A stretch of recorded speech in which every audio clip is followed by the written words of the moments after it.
दुनिया की हर चीज इंसान की खिदमत कर रही है। अगर कोई इंसान को तकलीफ दे रहा है तो वो खुद इंसान ही है। एक सच्ची हकीकत जो इंसान नहीं समझता।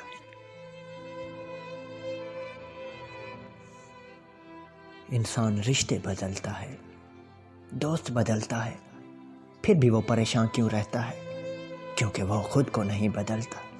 इसीलिए तो मिर्ज़ा गालिब ने कहा था, उम्र भर गालिब यही भूल करता रहा, धूल चेहरे पर थी और साफ आईना करता रहा।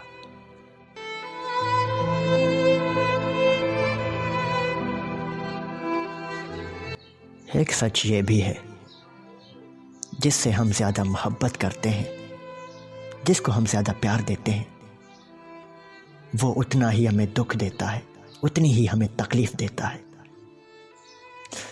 क्यों देते हैं तकलीफ़? क्या हमारी गलती यही है कि हम सिर्फ उनसे प्यार करते हैं?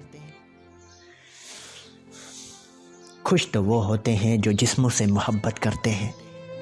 सच्ची मोहब्बत करने वालों को तो हमेशा तड़पते ही देखा है।